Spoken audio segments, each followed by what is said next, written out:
In the late 19th century, the Spanish Empire was only a fraction of what it used to be.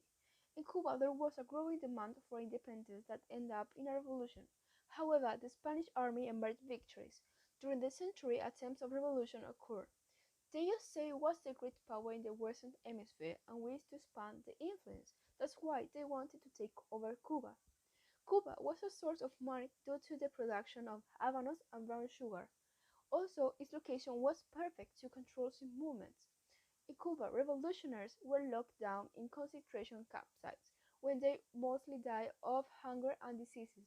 The yellow press in America, as we know now as fake news, used this to rouse the USA population to demand war. In the February 1898, the USA battleship which was sent to Cuba sank in Havana due to unknown reasons.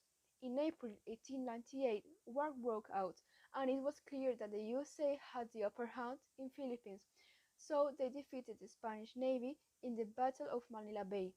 2 years early, the Filipinos rose up against the Spanish army. However, the revolution ended up in a failure, and the leaders were forced to exile in Hong Kong.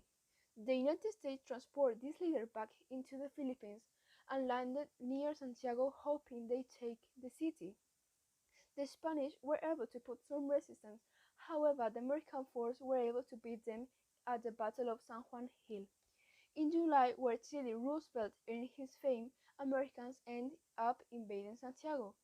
So finally, they turned up their attention to Puerto Rico, where at the beginning they only managed to conquer one half of the island, but finally they occupied it entirely. The war ended with the Treaty of Paris. The peace deal gave Cubans independence, however, they were under the American influence. So far stopped only after Spain gave the United States Puerto Rico, Guam, and the Philippines.